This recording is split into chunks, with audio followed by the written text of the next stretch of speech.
चलिए, एनसीईआरटी में ये आपका लेसन 7 होगा जिसका नाम है बुनकर, लोहा बनाने वाले कारीगर, कारीगर छूट गया है, तथा फैक्ट्री मालिक।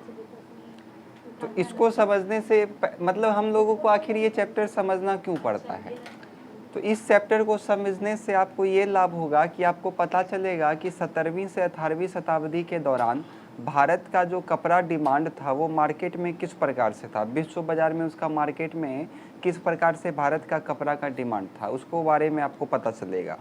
तो इस चैप्टर से ऑब्जेक्टिव तो नहीं के बराबर पूछता है, लेकिन अगर आप कोई मेंस एग्ज़ाम लिखिएगा तो उसमें आप इसको कनेक्ट करके लिख सकते हैं एज पर एज क्वेश्चन के हिसाब से। इसमें सबसे पहले हम लोग देखते हैं कि भारतीय कपड़ा और विश्व बाजार।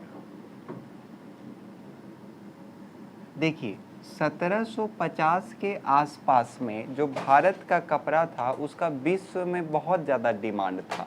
डिमांड इतना ज़्यादा था उस कपड़े का, भारतीय कपड़े का, कि वहाँ पर ऐसा कोई भी घर नहीं होता था, विशेषकर हम इंग्लैंड का बात कर रहे हैं, यूरोप का बात कर रहे हैं, कि जिस घर में भारतीय कपड़ा ना हो। छींटदार कपड़ा होता था, छींट समझते हैं ना, कपड़ा पे छींटदार होता था, एकदम बारीक से बारीक कारीगरी करके पहुँचाया जाता था, हाथ से बनाया जाता था कपड़ा को। तो इस प्रकार से इतना लोकप्रियता था भारत का कपड़ा का कि विश्व बाजार में इसका बहुत ज़्यादा मांग था। बात समझ रहे हैं, 1750 के पहले का हम बात कर रहे हैं, यानी कि लगभग 18वीं शताब्दी के स्टार्टिंग का हम बात कर रहे हैं। बहुत डिमांड था भारतीय कपड़ा का, विशेषकर सूती भारतीय कपड़ा का। अंग्रेजों यानी कि यूरोपीय व्यापारी को कैसे पता चला, तो यूरोपीय व्यापारियों ने सबसे पहले जो अभी का इराक है, इराक में मोसुल के अरब व्यापारियों के द्वारा यूरोपियों को पता चला कि कुछ इस प्रकार ये मतलब आ कहाँ से रहा है कपड़ा। बात समझ में आया ना। यूरोपियों को इसमें पूछ सकता है कि किसके थ्रू पता चला कि भारत से कपड़ा आ रहा है, तो अरब व्यापारियों के थ्रू उसको पता चला कि ये जो कपड़ा है वो आपका भारत उपमहाद्वीप से आ रहा है।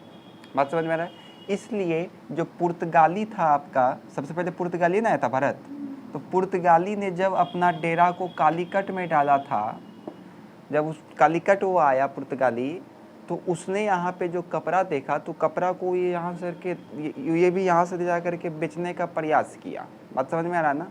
तो उस समय उस कपड़ा को ये लोग क्या कहा, तो कैलिको कहा। उस कपड़ा को क्या नाम दिया उसने, कैलिको। लेकिन हालांकि बाजार में उसका नाम था मलमल। उसको किस नाम से पुकारता बोलो, मलमल। मलमल का कपड़ा है ये, बात बुझ रहे हैं ना। लेकिन पुर्तगालियों ने जब कालीकट में अपना डेरा डाला और वहाँ से इस कपड़ा को बेचना प्रारंभ किया, तो उसमें उसने क्या नाम प्रसिद्ध हो गया, केलिको, केलिको। बात समझ में आ रहा है ना। तो यहाँ तक में किसी को कोई दिक्कत है। कपड़ा इसका बहुत ज़्यादा फेमस था, इतना फेमस था कि इंग्लैंड का हर एक घर में ये कपड़ा, भारतीय कपड़ा प्रचलन में था। जिस घर में भारतीय कपड़ा नहीं होता था उसको गरीब समझा जाता था इंग्लैंड में। अब आप सोच सकते हैं कि कितना ज़्यादा प्रसिद्ध था भारत का कपड़ा। यहाँ तक कि वहाँ का जो रानी होता था इंग्लैंड की, वो भी वही कपड़ा पहनती थी। उसके परिधान में भी भारत का कपड़ा देखने को मिलता था, भारतीय कपड़ा। तो आप तुलना कर सकते हैं, अनुमान लगा सकते हैं कि कितना ज़्यादा मूल्यवान के श्रेणी में होगा भारत का कपड़ा, है कि नहीं। कपड़ा यहाँ से बेचा, पहले तो पैसा चलता नहीं था, पहले क्या चलता था, सोना चांदी। कपड़ा यहाँ से वो भेजा और वो बदले में क्या दिया, सोना चांदी दिया। अब सोना चांदी पूरा विश्व का भारत में आ रहा है, इसलिए ना भारत को कहा जाता था विश्व सोना का चिड़िया। सोना का चिड़िया करने का मेन रीज़न क्या था, कपड़ा ये केवल बेच रहा है, इसका जो कच्चा माल है वो अपना घरे में उपजा रहा है। जो भी कच्चा माल कपास तपास है सब वो अपना देश में ही उपजा रहा है, टोटल काम उसका देश में हो रहा है। कपड़ा बना रहा है, आराम से वो कपड़ा बेच रहा है और सारा का सारा बाहर का पैसा ला करके भारत में जमा हो रहा है। वही जमा होते होते आँख लग गया अंग्रेज़ों का, जो लबत पड़ा मक्खी की तरह, जैसे शहद में मक्खी नहीं आते के, चिपक गया उसी में आकर के 2 साल से चिपक ले रहा। फिर उसको कितना महापुरुष मिल करके उठा उठा के फेंका, चूस चूस के फेंका कि जितना पैसा लियो पहले जमा करो यार। फिर भी कुछ कुछ टेंगनी में लगा करके भागे। तो इसमें किसी को कोई दिक्कत है। भारतीय कपड़ा और विश्व बाजार में आपको क्या बोलना है, तो इसमें लिखिएगा 1750 के आसपास में। अच्छा बताइए, इस समय क्या अंग्रेज का भारत में पूर्ण तरीके से सत्ता स्थापित हुआ था? नहीं हुआ था। कब हुआ था पहला सत्ता स्थापित? 1757। कौन सा युद्ध हुआ था इसमें, बताइए? 1757 में कौन सा युद्ध हुआ था? वाह, प्लासी का नहीं हुआ था। 1764 में कौन सा हुआ था? अब ये भूल जाइए। वाह, अरे बक्सर का युद्ध। तब तो हमको लगता है प्रथम आंग्ल मैसूर पूछेंगे तब तो आप इसमें पूरे नहीं बोल पाइएगा, जब ये आप सीधा साधा नहीं बता पाए। इसलिए बोलते हैं पीछे का देखिए, नहीं तो कोई फायदा नहीं है इस तरह पढ़ने से, बदमाश। तो इसमें आपको क्या बोलना है, तो सबसे पहले इसमें लिखिएगा, जब अंग्रेजों का बंगाल में सत्ता स्थापित नहीं हुआ था तो 1750 के आसपास में जो भारतीय कपड़ा होता था उसका विश्व में बहुत ज़्यादा मांग था। यूरोपीय व्यापारियों के रूप में ये किस रूप में प्रचलित था? मलमल के रूप में प्रचलित था।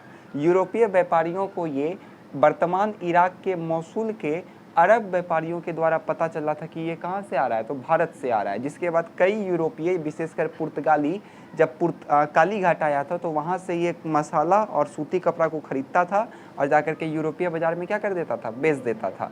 और वहाँ पे इसको किस नाम से प्रचलित था, वो कैलिको। बात समझ में आया? और ये कपड़ा इतना ज़्यादा वहाँ पे प्रसिद्ध था कि इंग्लैंड का ऐसा कोई घर नहीं था जहाँ पे भारत का कपड़ा ना हो। रईस समझा जाता था उसको जो भारत का कपड़ा पहनता था। और अब आप भारत का कपड़ा पहनने का बोल देगा गरीब है। उस समय रईस समझा जाता था कि ये रईस आदमी। अब वहाँ तक कि रानी जो थी ब्रिटेन की, वो भी भारतीय कपड़ा उसके परिधान में देखने को मिलता था। यहाँ तक में किसी को कोई दिक्कत है? चलिए इसको लिख लीजिए फटाफट। अंग्रेजों का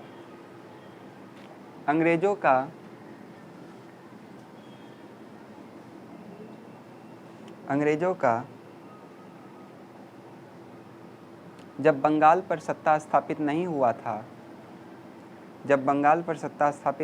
था, तो 1750 के आसपास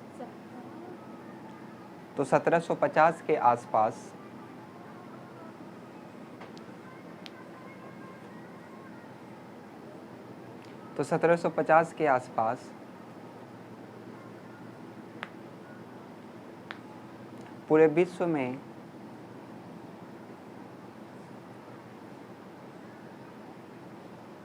भारतीय कपड़ों का मांग था। विशेषकर बारीक कारीगरी किए हुए एवं छींट वाले कपड़े।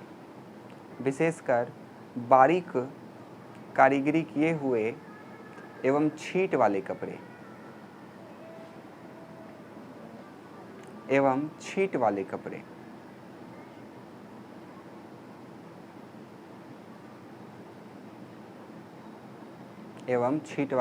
पैरा चेंज करिए। यूरोपीय व्यापारियों को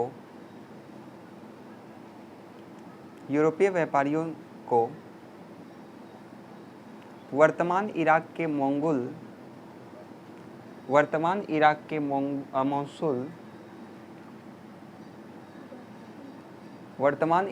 मौसूल के अरब व्यापारियों से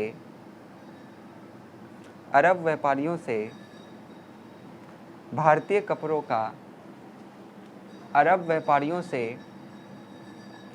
कपड़ों का पहचान हुआ।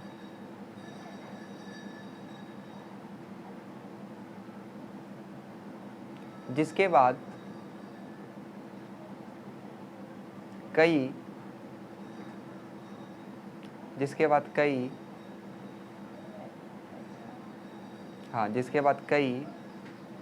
यूरोपीय भारत की ओर आना शुरू किए।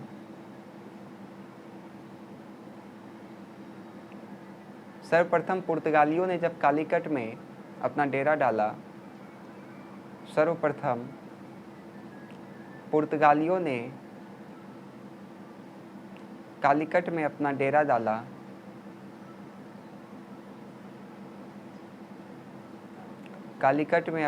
डाला,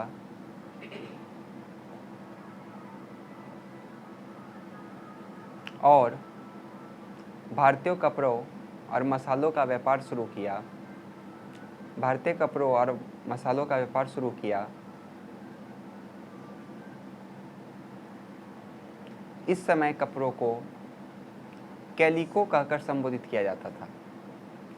इस समय कपड़ों को कैलिको कहकर संबोधित किया जाता था।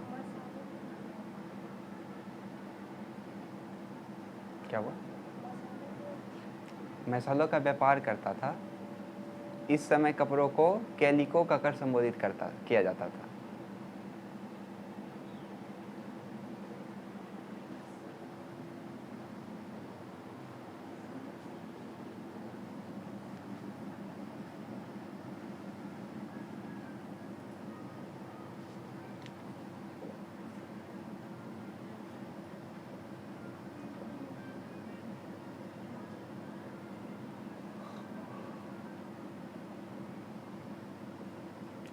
यूरोपीय बाजार में भारतीय कपड़ा, तो इसको ध्यान से समझिएगा। देखिए 18वीं शताब्दी आते आते यूरोप का ऐसा कोई भी घर नहीं था जहाँ पे भारत का सूती कपड़ा ना हो। बात समझ में आ रहा है ना? अब जैसे कोई भी एक देश है,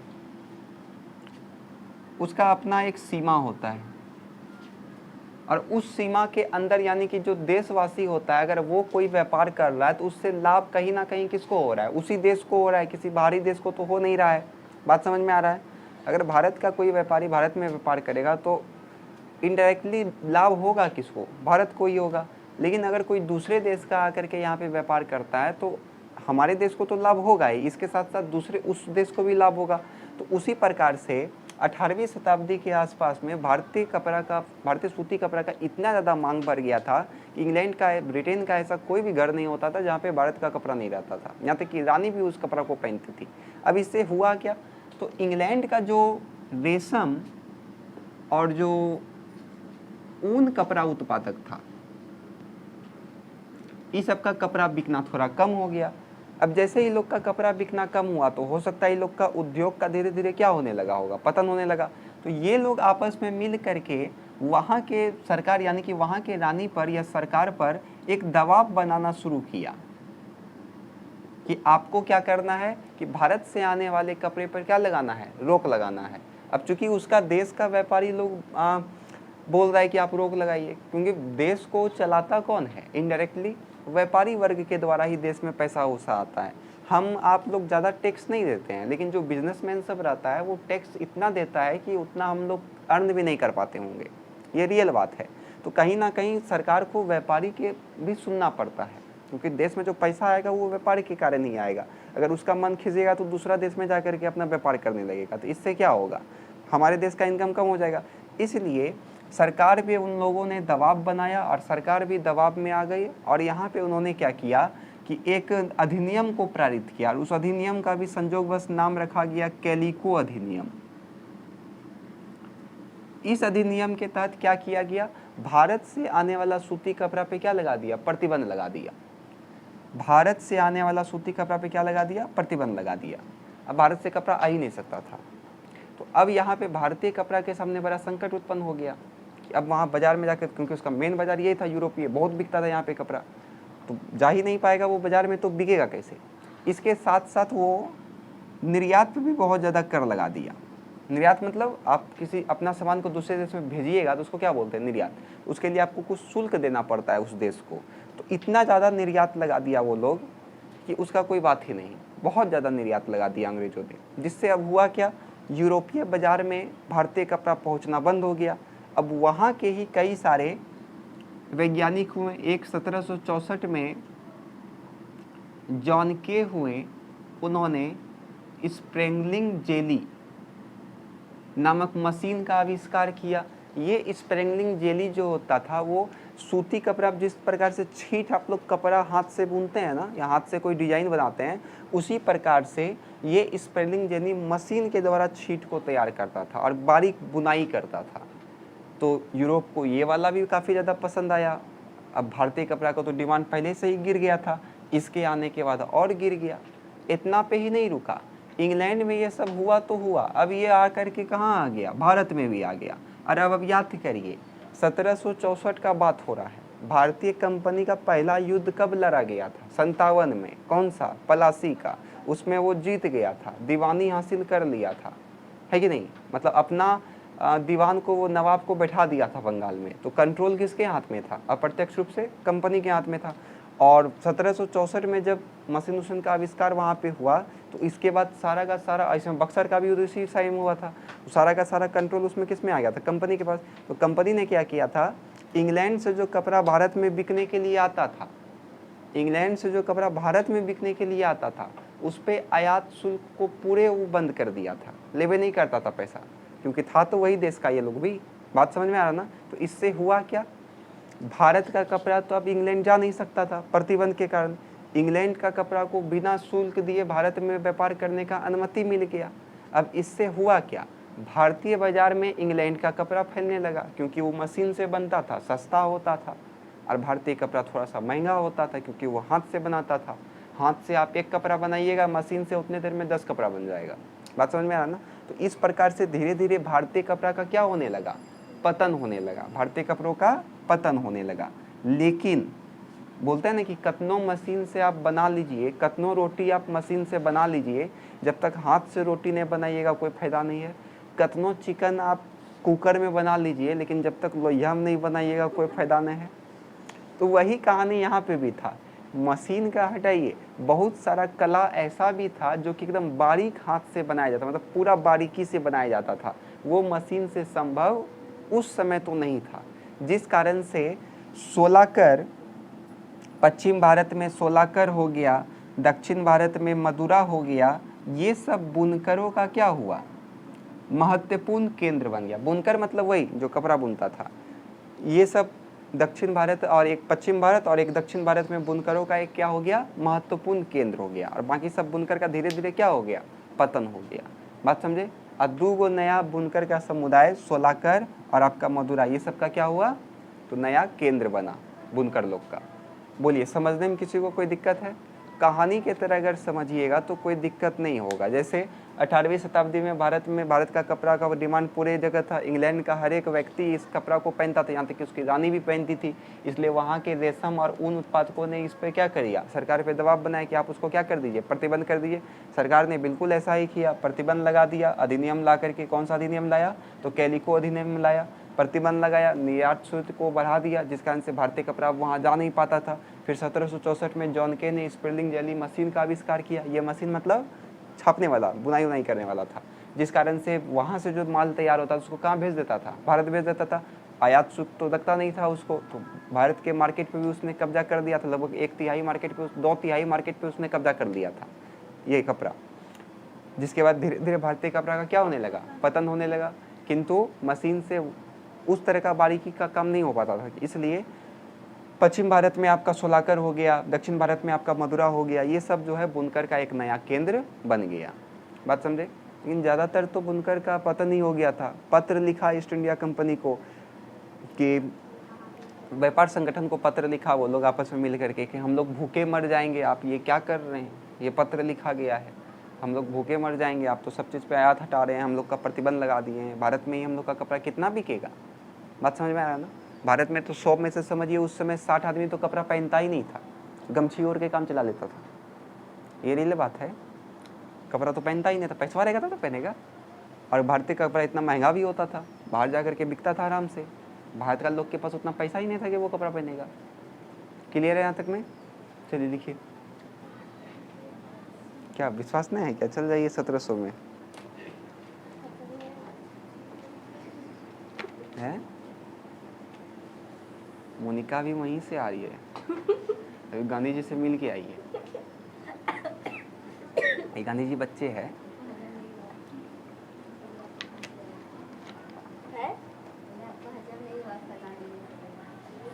अठारहवीं शताब्दी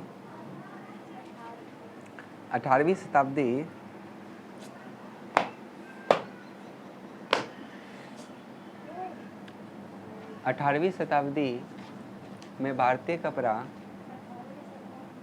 हाँ 18वीं शताब्दी में भारतीय कपड़ा का मांग का मांग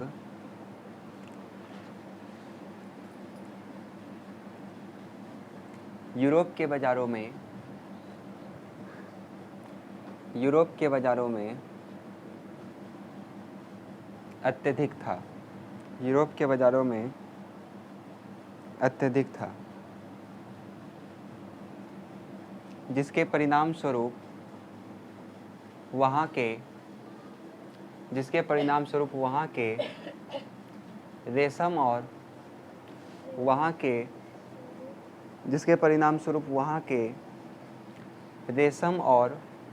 ऊन कपड़ा उत्पादकों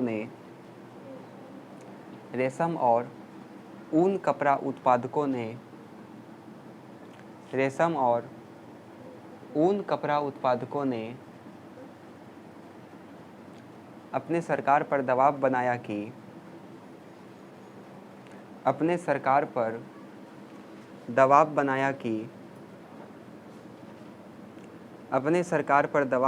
कि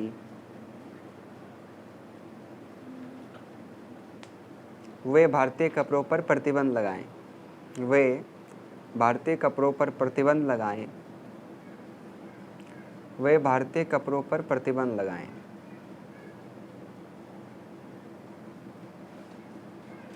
जिसके परिणाम स्वरूप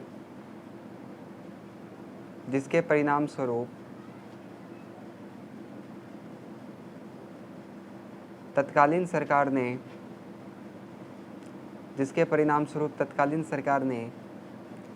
कैलिको अधिनियम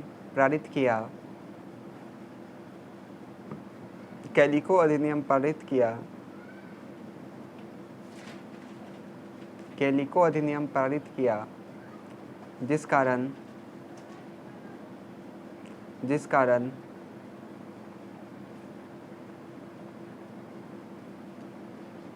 भारतीय कपड़ों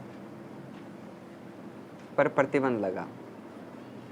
कैलिको अधिनियम पारित किया जिस कारण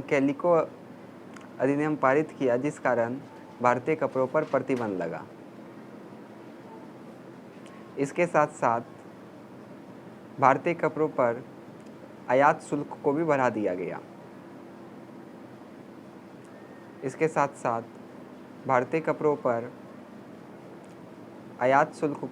दिया गया।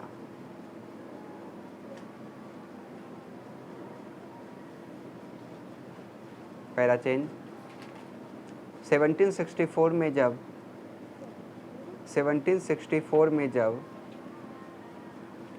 जॉन के ने स्पेलिंग नामक मशीन का आविष्कार किया तो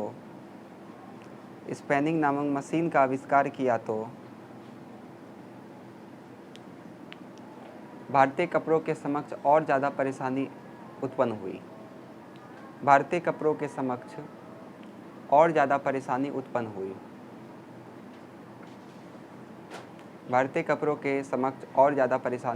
हुई।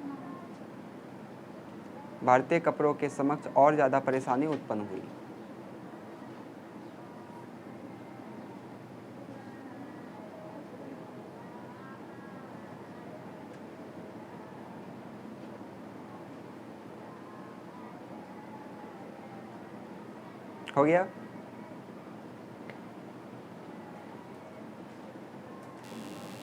लाइन चेंज करिए और हेडिंग दीजिए बुनकरों का नया केंद्र।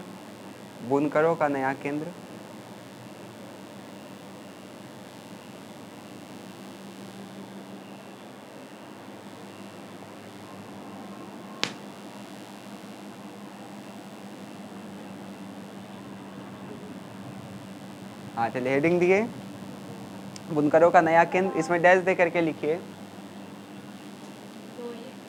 मशीनों से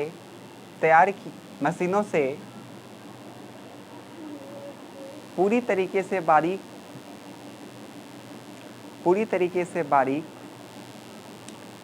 एवं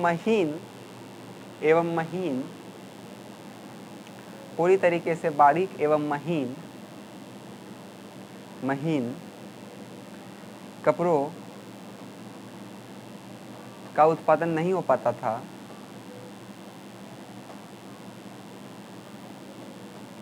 जिसके परिणाम स्वरूप पश्चिम भारत में सोलाकर,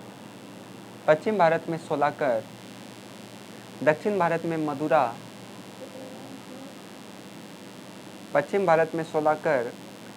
भारत में मदुरा जैसे बुनकरों का एक महत्वपूर्ण केंद्र बना।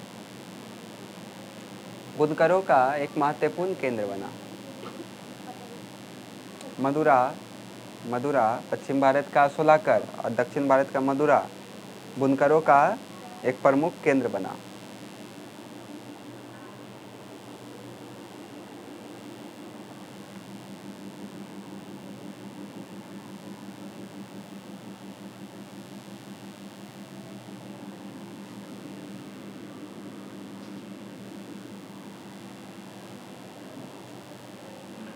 आखिर ये बुनकर होते कौन थे? तो बुनकर अक्सर उसको कहा जाता था जो सिलाई उलाई करता था, कताई करता था, बुनता था कपड़ा को। ये क्या करता था? बुनता था कपड़ा को। ये क्या करता था? बुनना मतलब समझते हैं ना, सीना और बुनना में अंतर है। ये कपड़ा को क्या करता था? बुनता था। और अपना जो हुनर होता था उसको दिन प्रतिदिन ये क्या करता था? बढ़ाने का प्रयास करता था। बात समझ में आया? बुनकर जो होते थे वो आमतौर पर कपड़ों को क्या करता था? बुनने का काम करता था और इसके साथ साथ अपने हुनर को दिन प्रतिदिन ये बढ़ाने का प्रयास करता था। कुछ प्रमुख का आप लोग नाम भी सुने होंगे, जैसे बंगाल का तांती सुने होंगे आप लोग। बंगाल का तांती हो गया। उत्तर भारत में आपका हाँ जुलाई ही हो गया।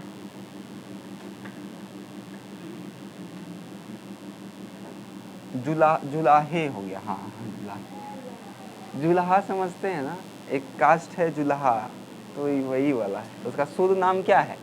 जुलाहे, लाहे। हाँ जुलाई याद रखिएगा, तो जुलाई खाली हर सही की जगह हो लगा दीजिएगा, तो जुलाहे हो गया। एक होता है जुलाहा, एक कास्ट होता है। हाँ वही है। हाँ एक तो तांती, ये सब बुनकर है, प्रमुख बुनकर है। आपके पास में यही है। तो आज जाकर इसको बोलेगा हम आपके बारे में पढ़ के आए हैं।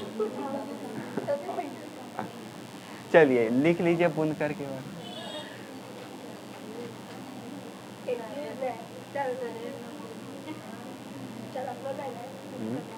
इसका नाम रुचि तांती है। बुनकर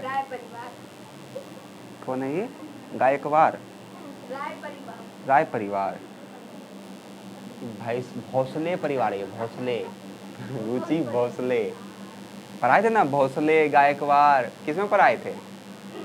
भूल गए होंगे, पता है भूल गए होंगे। मराठा वाला में पढ़ाए थे, पेशवा। बुनकर आमतौर पर बुनाई का काम करते थे। बुनकर आमतौर पर बुनाई का काम करते थे। बुनकर आमतौर पर बुनाई का काम करते थे और अपने हुनर को पीढ़ी दर पीढ़ी बढ़ाने का प्रयास करते थे। और अपने हुनर को पीढ़ी दर पीढ़ी बढ़ाने का प्रयास करते थे। पीढ़ी दर पीढ़ी बढ़ाने का प्रयास करते थे।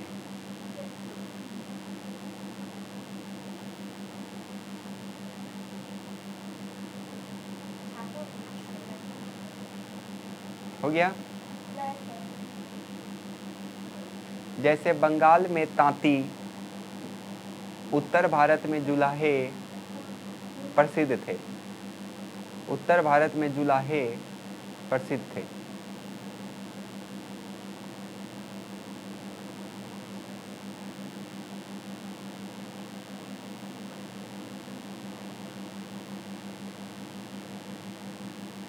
हो गया?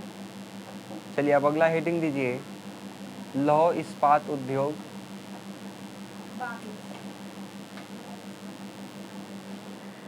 क्या बोले? बाद में लिखना, पहले इसको लिखो।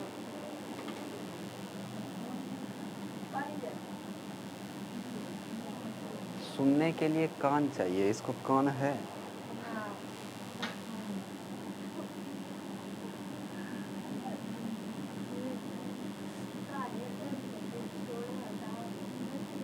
देखिए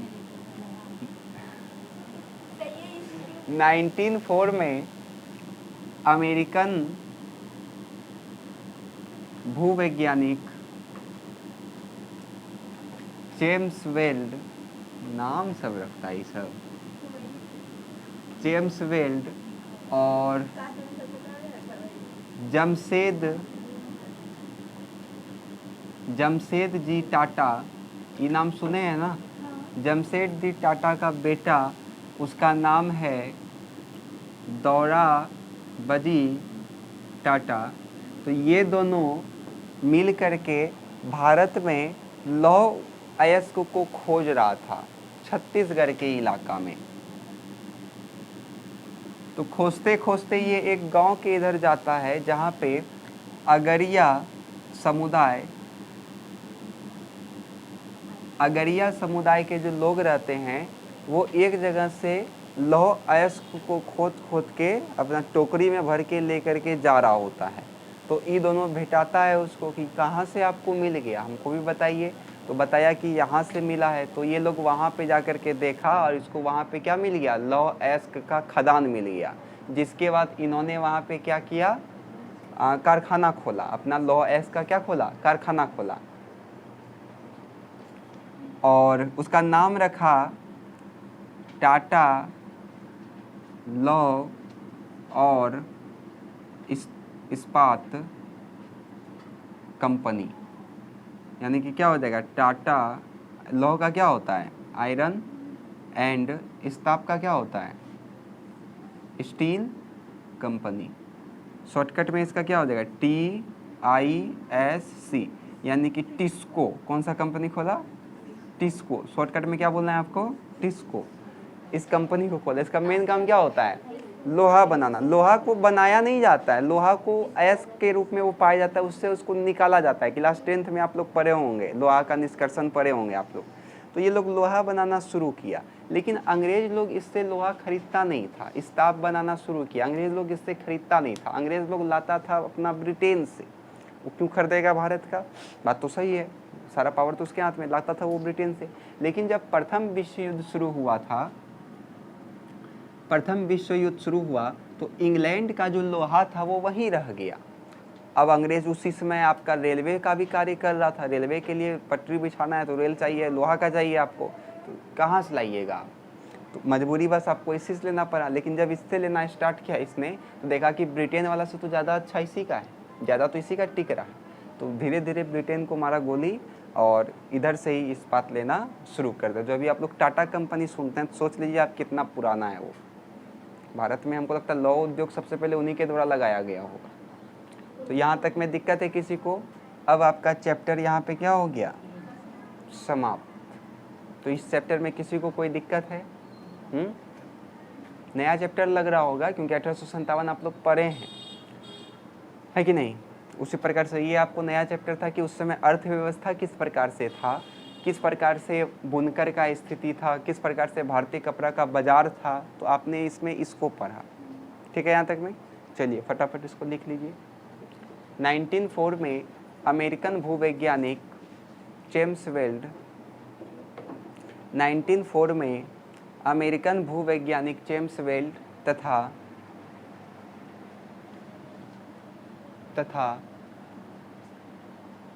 जमशेद जी टाटा के बेटे दोराबजी टाटा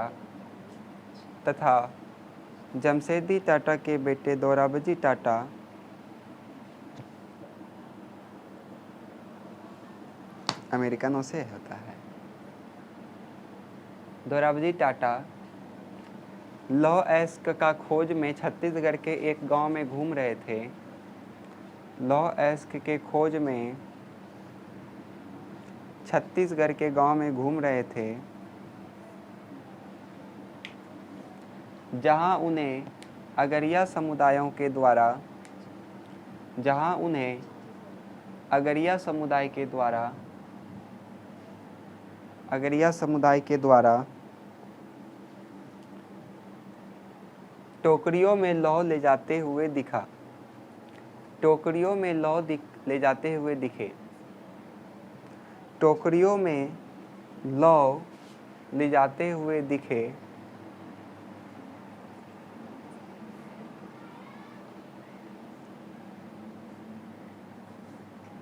जिसके बाद उन्हें लौह खदान का पता चला। अगरिया समुदाय के लोगों द्वारा टोकरियों में लौह ले जाते हुए दिखा। जिसके बाद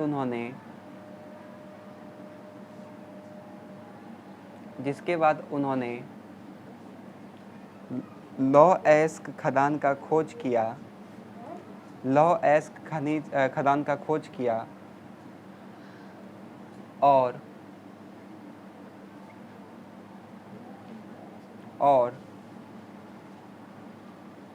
Tata iron and steel company का स्थापना हुआ।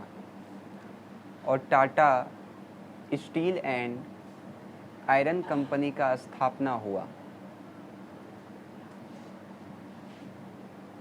Tata steel and iron company का स्थापना हुआ।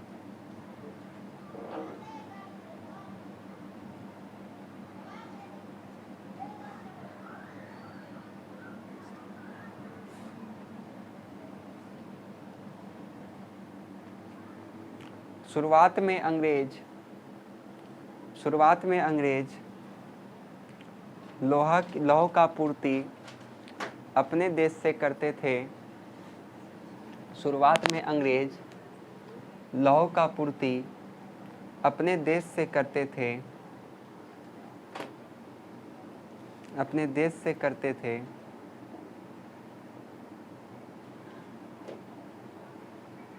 किंतु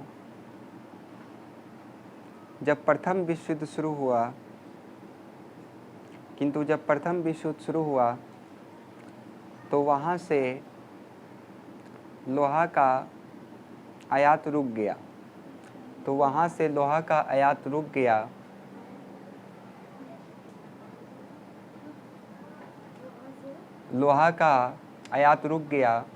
और इधर भारत में रेल मार्ग बिछाने का कार्य शुरू